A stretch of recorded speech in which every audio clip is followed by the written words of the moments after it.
Donc, allons-y avec notre première conférence. Notre dernier conférencier nous parlera du moratoire du Banc Georges sur l'exploitation et l'exploration gazière et pétrolière.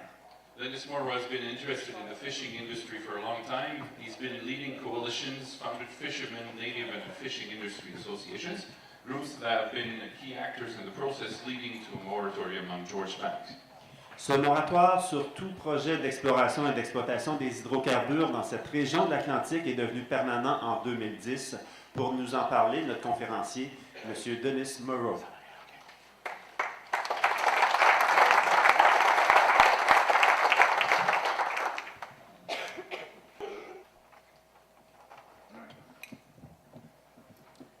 Bonjour tout le monde.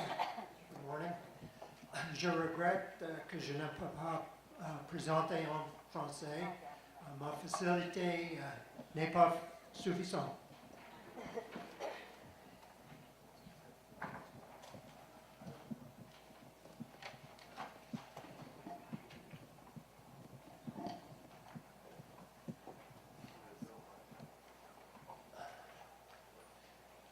First of all, a bit about my involvement in the oil and gas and fishing industry.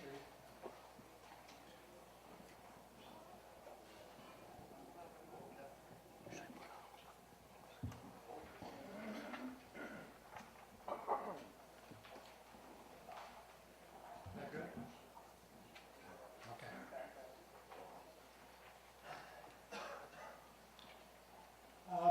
1996, I began as executive director of the Nova Scotia Fish Packers Association, which is a group of over 50 processing companies and live lobster exporters around Nova Scotia. But principally, most of them are family-owned companies, several generations. Most of the companies are located in the southwest region of Nova Scotia. From 1997 to 2001, I was the co-chair of the No Rigs 2 coalition, and that was a renewal process that involved a three-person panel review of a moratorium on Georges Bank for oil and gas exploration. From 2001 to 2005, I was a member of the Fisheries Advisory Committee for the Canada-Nova Scotia Offshore Petroleum Board. And from 2008 until the present, I've been the chair of the No Rigs 3 coalition, which has successfully convinced the provincial government to continue the moratorium that we have on Georges Bank.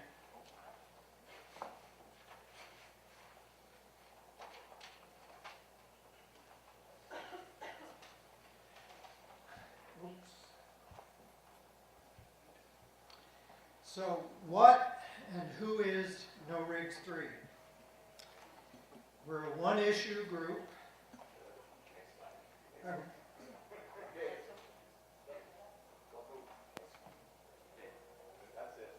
Yeah. We're a one-issue group that formed around the issue of the renewal of the Georges Bank moratorium that started in 1988. Our objective was to gain a permanent ban on oil and gas exploration on Georges Bank. Our members all contribute time and money. Two of our members are seated here today, Roger Hanka and Franz Kessig. In principle, we're not opposed to offshore oil and gas development, but we believe that additional areas besides Georges Bank that are sensitive and highly productive should also be protected. And I would include in that group inshore lobster grounds and others spawning and nursery areas like Browns Bank.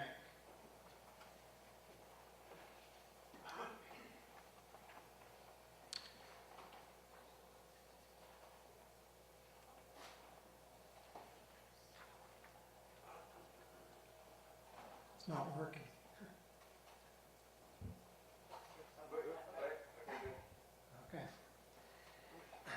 list of members. I know it's difficult to read that, but I'll just summarize.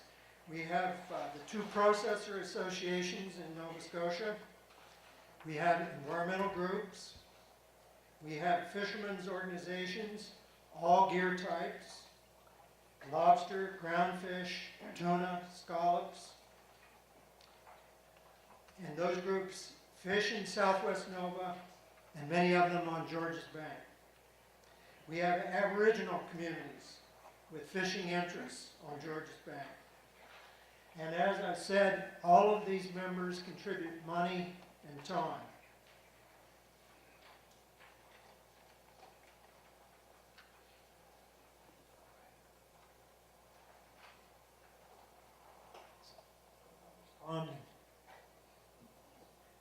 There should be a map.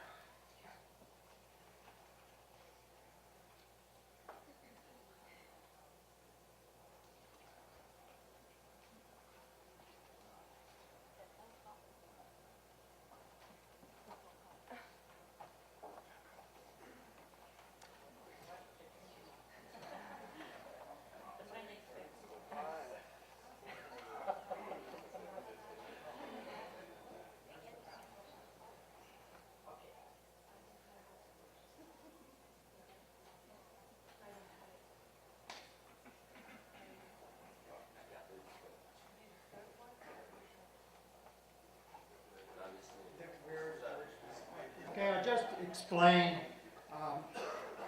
on the version I have up here, there's a map of the moratorium area.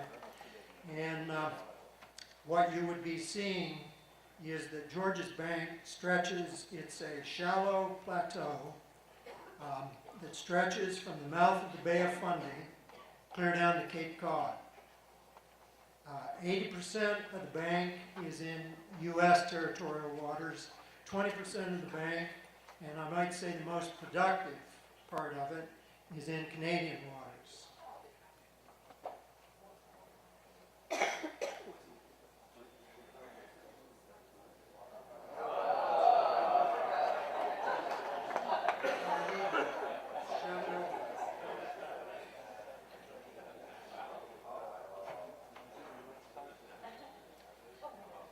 Okay, I'm just saying that the moratorium area extends out here into the Northeast Channel, which is deep water area, and it takes, this is the dividing line between the American and Canadian boundary. This is our area, and this is the moratorium area out here on the bank. Moratorium area also not just covers the plateau, as I was saying, but the sides of the bank as well. Georges Bank is a shallow, highly productive spawning and nursery and fishing ground known for its unique gyre current. And the gyre current is a counterclockwise current that goes around the bank in this manner, and in the certain times of the year it can hold nutrients and plankton in the water for up to 30 days, circling the bank. And that's one of the things that makes it so productive for fish. The boundary line was established by the World Court at The Hague in 1984.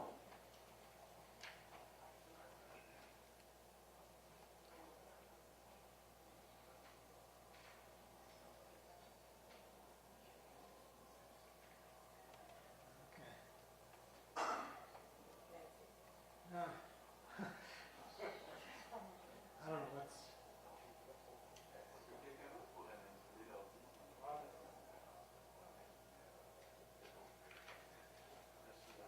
All right, here we go. Why a moratorium?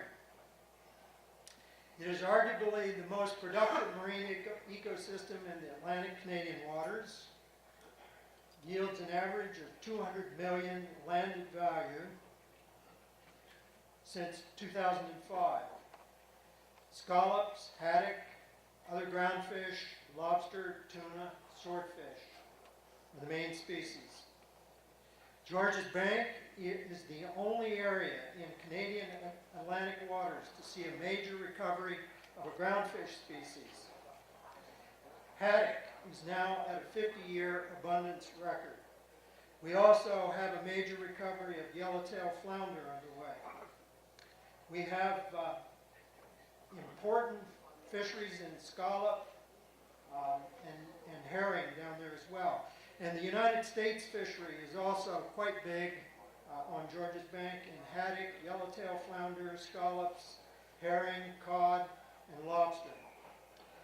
An example of productivity, a 4-year-old fish off of Sydney Bight in 4VN might be about 18 inches or 38 centimeters. A 4-year-old codfish on Georges Bank would be almost twice that size.